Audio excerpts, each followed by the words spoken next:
السلام علیکم ملګرو. پاکستان کې شهباز شریف دیم ځلې وزیر اعظم جوړ شو. تاسو ته هم پته ده نو شهباز شریف تاسو د رنګ څیرې ته وګورئ نو دې وخت کې سړی لږ خوشحاله وي ځکه چې یو وزیر اعظم جوړ شي او خوشحالي وي. نو تاسو دې څیرې دې وخت کې وګورئ شهباز شریف او نواز شریف د تقریر دوران کې هم داسې په حالات کې دي. نو یو سړی چې خوشحاله وي نو په کوم په حالات کې ځکه چې عوامو له ووټ ورکړي هغه خوشحاله وي او هغه په کوم حالات کې مخې یو خوشحالي وي دغه وي که نه نو دا لکه چا په زور چې کېنولي دي کرسۍ ته نو تاسو دې ته اوس وګورئ نو داسې حالات دي ځکه چې او دا نواز شریف چې کوم مخکې دې وخت کې نواز شریف سره ډېره غټه دوکه شوې ده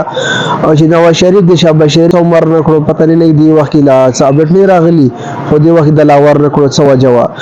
نو ډېر افسوس خبره ده ځکه چې دې وخت کې هم ډېره خوشحالۍ دوران دی دې وخت کې سړی په خوشحاله پکاري تاسو د سترګې تفسیرات ښکاري دا تقریر وخت دا تفسیرات دي نو موږ به څه ووایو ځکه چې دې اوس داسې حالات دي او د عمران خان ته هم تاسو په بهر نه ډېر افر کېږي ته بهر راشي سعودي عرب دي ملکونه ځکه چې نو اوس عمران خان لا ډېر جوړ مو خو عمران خان د ډېر وسې دي دې وخت هغه عمران خان هم انکار کړی زه بهر هېڅ کله هم نه ځم او عمران خان ته څه ټایم نه ته به سیاست د لږ سیر ته شه خیر دی بیا به لاړ شي خو عمران خان نه ځي بهر ملک ته هېڅ کله وایي زه نه ځم نو عمران خان په خپل دغه باندې کلک ولاړ دی. عمران خان ویلي زه به په هېڅ کله هم نه ځم نو هغه دا ویلي دي زه بهر مرم پاکستان کې به مرم هېڅ کله هم بهر نه ځم نو هغه ډېر ښه خپل ملګرو سوالونه دا ورته کوي خو نه ځي نو الله پاک خیر وکړي. نو تاسو پته لکه ګنډاپور هم د کې پي کې کې ننګرهاني هم کولاو کړي ته بیګا تقریبا 250 پورې کسانو کې پکې خوراک هم کړی دی دا ننګرهاني ډېر زبردست کار وشو ځکه چې یو مسافر وي نو هغه شپې ځای وي د روټۍ هم پکې خسته وخوري څه بهر بیا خسته کار نه لاړ شي لکه مطلب چې کاري او کار نه وي د به روټۍ میلابېږي ځکه چې کار وزرېږي لا خبره ده که وزرې نه کړي د به شپې ځکه روټۍ هسې میلابېږي دا ډېر زبردست کار وشلو علمي ګنډاپور دا خبره هم کوي دا انشاءالله صحت کارډ هم ډېر زر کولاو شي د لومړنۍ رمضان نه به کولاو شي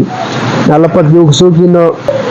دا ننګرهاني مخکې وي خو د عمران خان وخت کې وي خو دا اوس ټیمه پر بند شوي اوس دا بیا کولاو شلي دا ډېر زبردست کار وشلو ځکه چې عمران خان خو مخکې بهر ملکونو د مسافرو دپاره یو ځای غوندي چې مسافر به لاړه هغو دپاره به ځای نه و هغو په روډونو دې باندې شپې کولې نو دا بهر ملک عمران خان د مسافرو لپاره سیسټم یې کړی او د سیسټم یې کړی ځکه چې یو مسافر لاړ شي هغه درک نه څوک پېژني دغه کېږي نو هغو دپاره ښایسته شپې ځای و نو داسې کې پي کې ننګرهاني د خیره کولاو شي دا ډېر زبردست کار وشلو